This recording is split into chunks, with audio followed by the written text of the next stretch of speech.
एक बड़ी अफसोसजनक खबर आपको मैं आज दिखाने जा रहा हूं, खासकर ये अंधभक्तों के लिए है।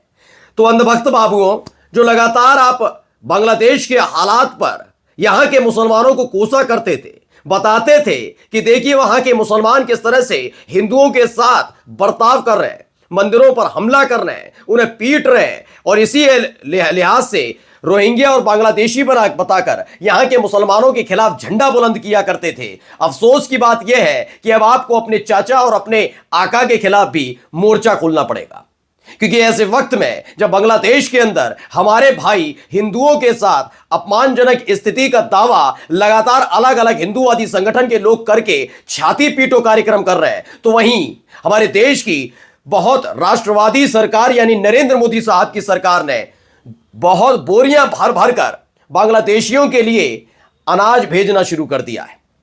अब आप इसको क्या कहेंगे ये आप खुद देख लीजिए। खबर यही नहीं है, बांग्लादेश ने एक बार फिर से इस तमाम मदद के बावजूद भी बड़ी जबरदस्त फटकार लगाई है हमारी सरकार को। एक एक खबर मैं आपको दिखाने जा रहा हूं। द लाइव टीवी, सच सबसे आगे। नमस्कार, मैं हूं प्राज्वल गौतम और आप देख रहे हैं द लाइव टीवी। मैं हमेशा से कहता रहा कि हर एक देश का अपना एक मसला होता है, उस मसले में दखल अंदाजी नहीं करनी चाहिए, लेकिन इस देश का सबसे जबरदस्त जो हथकंडा है वो यही है कि पूरी दुनिया में कहीं भी कुछ भी हो जाए, मुसलमानों को दोषी बताते हुए अपने देश के मुसलमानों के खिलाफ गंदगी और जहर उगलने का काम करो। अपने देश के मुसलमानों को तो अपने देश में मानो ही मत।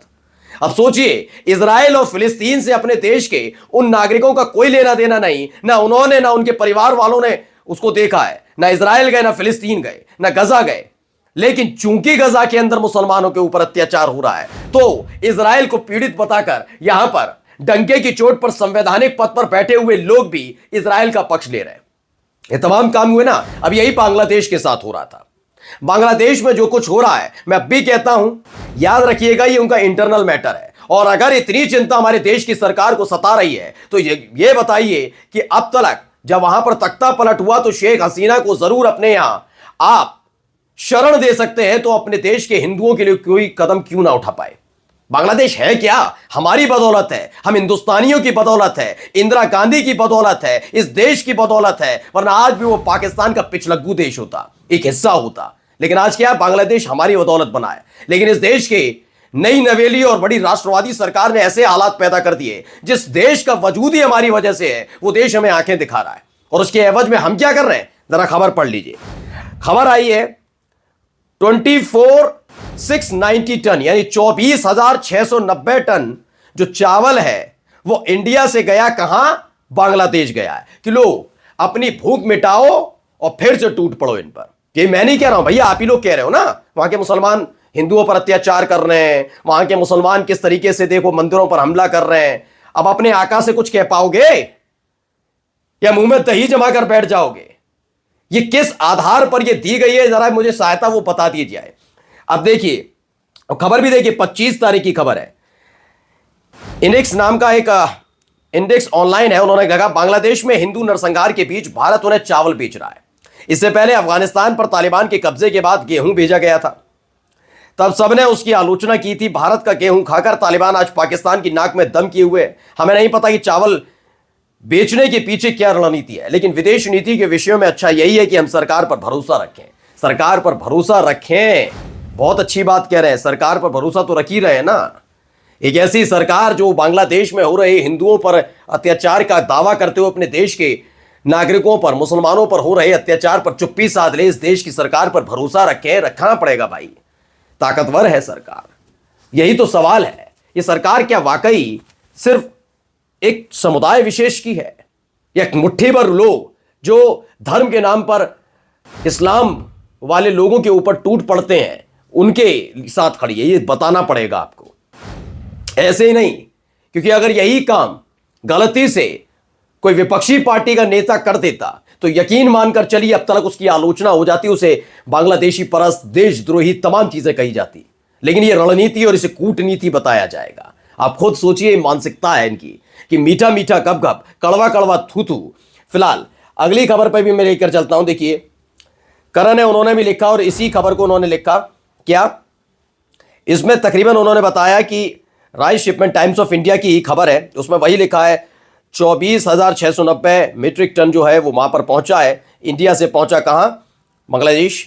Rice shipment from India first for Yunus government to arrive today, यानी कि वो हमें उल्टी सीधी बातें बोल रहे हैं और हम उनको इस सामग्री भेज रहे हैं। हर जगह वही खबर है, आप जाकर देख सकते हैं। और इसको लेकर वो क्या लिखते हैं, चुनावी हिंदू गोदी जी बांटेंगे तो कटेंगे का नारा लगाने के बाद बांग्लादेशी जिहादियों को बांग्लादेश में हिंदुओं का कत्लेआम करने के लिए 25,000 टन चावल भेजा है ताकि खूनी दरिंदे जिहादी वो चावल खा हिंदुओं को कत्लेआम तेजी से कर सके। मोदी जी की 56 इंच की नपुंसकता, ये लिखते हैं। मैं इस पर दावा नहीं करता, लेकिन फिलहाल आप पढ़ सकते हैं क्या लिखा हुआ है। अब आलोचना झेलने के आप स्तर में आ जाइए, क्योंकि मैं पहले कह रहा हूं जिन लोगों को आपने सिर्फ मुसलमानों के खिलाफ खड़ा करके सत्ता की रोटियां सेकी है ना, वो आपको भी बख्शेंगे नहीं। मैं बार बार कहता हूं उनको इसी की आदत पड़ गई है, इसी की आदत पड़ी है। वो उनके देश का मसला है और अगर उनके देश में कोई दिक्कत है और अगर कोई हिंदू आना चाहता तो आइए ना, लेकर आइए। वहां आप शांत बैठे और आप चावल बेच रहे हैं। आपने देखा ये देश किस तरीके से चल रहा है 2014 के बाद। अगर चीन कोई कदम हमारे देश के खिलाफ उठाता है तो हम क्या करते हैं, बस झालरें खरीदना बंद कर देते हैं। और ये सरकार की बहुत बड़ी उपलब्धि बताई जाती है। चीख चीख कर इस देश के रंगे पुते चेहरे लेकर प्राइम टाइम में आने वाले बताते हैं कि हमारे देश की मोदी सरकार ने कैसे लाल आंखें दिखा दी, क्योंकि हमने उनकी 25-25 रुपए की झालरें खरीदना बंद कर दिया। इससे चीन को जबरदस्त नुकसान हुआ। इन चीजों पर हम खुश हो जाते हैं, लेकिन जब वहां पर यह सब कुछ हो रहा है बांग्लादेश के अंदर और अपने देश के मुसलमानों को उसका जिम्मेदार बताते हुए उन पर अत्याचार हो रहा है, उस पर चुप्पी साध कर बैठे और पीछे के रास्ते उन्हें 25,000 टन चावल भेजा जा रहा है और इसे कूटनीति बताई जा रही है कि इससे बड़ी कूटनीति कुछ नहीं हो सकती।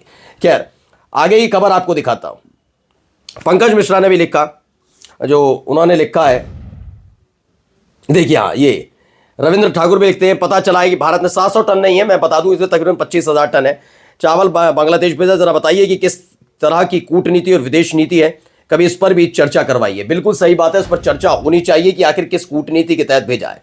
अब टाइम्स अलजेब्रा है, उसने लिखा है, क्या लिखा, ब्रेकिंग न्यूज, बांग्लादेश ने फिर से इंडिया को अल्टीमेटम दिया है। किस मामले पर दिया है मैं बता देता हूं। दरअसल बांग्लादेश में जब तख्ता पलट हुआ तो शेख हसीना ने भारत आकर यहां पर शरण ली थी।